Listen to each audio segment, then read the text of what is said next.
Hey everybody, it's your favorite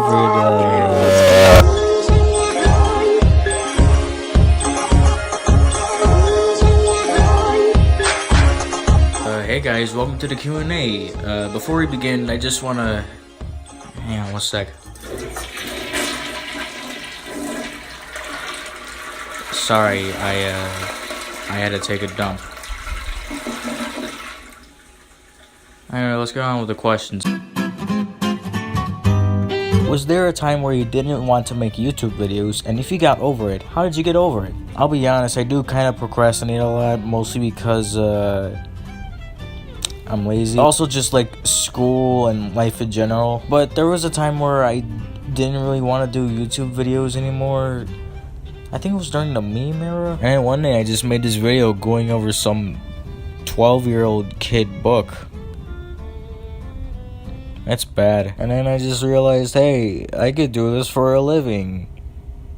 Not really. Will you do a Q&A sometime soon? I would say yes, but I'm still deciding on that. Why the name TrashGalore? Now, I mentioned that this channel was formerly a meme channel, so when you expected memes, you expected trash. And lots of it. So that's where TrashGalore basically came from. Whoops. Yeah, I actually didn't know there was another channel called TrashGalore, and I'm not so sure if it's too late to change my name, so... Hey, did you know there's actually 2 shows called Adventure Time? Shooter meme or Newgrounds. Oh boy, this is gonna need some explaining. So, if you don't know what Pseudo Memo is, it's basically a fan-made version of Flip No Hatena, but with an even worse community. I don't even... why?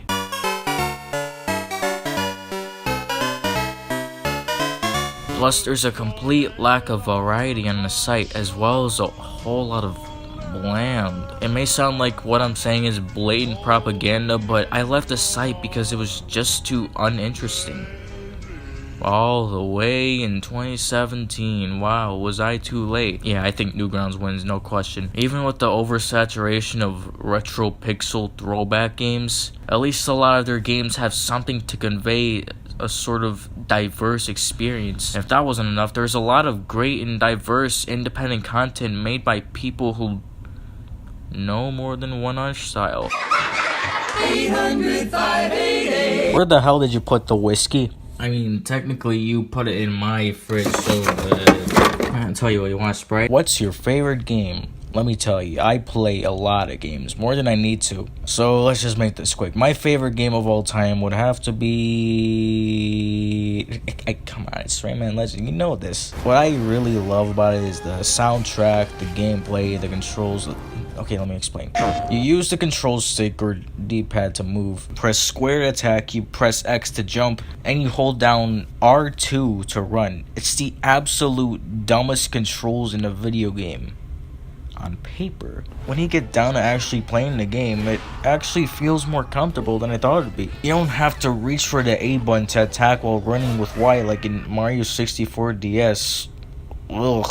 Everything just sits right on your hands and fingers, and that's just the cherry on top of this game. I'd love to go over it some more, but here are just some other games I really love. Super Meat Boy is hard, but it's fair, and that's why I love it so much. Doom 2016 has one of the best single-player campaigns in an FPS. N++ has the most amount of content I've ever seen in a $15 game, even with the level editor. Breath of the Wild is an entire playground of people who want to kill you. Crazy Taxi is a goofy mess, and I love it. Smash Ultimate is self-explanatory. Crash Insane Trilogy will grip you until the very end. Crackdown 1 still holds a lot of replay value. Downwell is a top-notch roguelike for an affordable price. And Spider-Man on PS4 is the only great PS4 exclusive. Fight me. What video game do you hate more? I believe he's saying like, what's my least favorite game or whatever.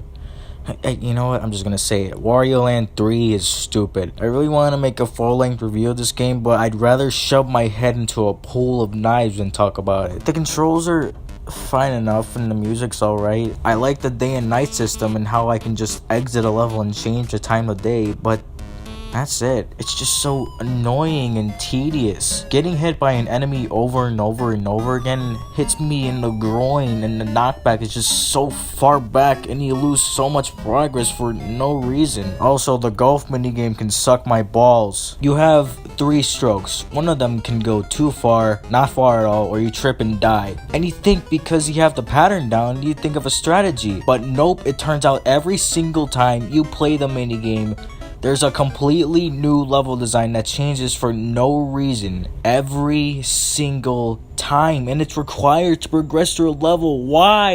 Anyone who says emulators are inferior to the original experience have not even touched the godsend that is the saved states. Thank you. I love you so much. Even Conker's less tedious. Jesus Christ. What got you into YouTube? Well, first off, I'm honored to be noticed by the real Rousey himself from the hit indie game Deltarune by Toby Fox. Second, what got me into YouTube was actually me willing to expand my animation career beyond Pseudomemo, and it all started with the simple name, Toon Doofus. Honestly, the biggest inspiration for me even making a channel was Toonie Fando. I just saw her post these Flipno Studio 3D cartoons to YouTube and thought, wait a minute, I can go from animation to memes to commentary as well. And the animation stuff moved to the Stuver's channel, then this channel became Stuver's private account, then it became TrashGalore, and then it's probably gonna die one day. And here I am today, making commentaries and reviews. I essentially got the inspiration to make these types of videos from Lyle Wrath, and that's where the spoilers ahead vibe comes from in a time saver episode. But since nobody watches Time Saver, it's no wonder why I retired it. I guess I could take this time to say what inspired me to make better videos would have to be Ralph the Movie Maker for the intros, Akindale War for his overall tone, Nakey Jakey for his way of getting his point across, Lyle Wrath again for his comedy, Cinemassacre for all those AVGN episodes, Catacarus, Relax, Scott the Wasp, aka the holy trinity of everything ever, and mostly Rebel Taxi. His art is really stylish and I love his comedic timing, but what really inspires me is his editing and ad breaks. It just looks so clean, and the ad breaks are probably the best excuse for mid-roll ads. Even when they don't even show up, there's still a section for fan art and conventions and social media, and it just looks very presentable regardless of how you watch a video. And that's basically what I do for end cards. I just make it presentable regardless. I've been watching this guy for like 5 years now, and he's just improved so much. So thank you, Rebel Taxi, for ruining my life. Well, that's it for the Q&A. If you liked the video, can you subscribe? Can you subscribe, please? I need money.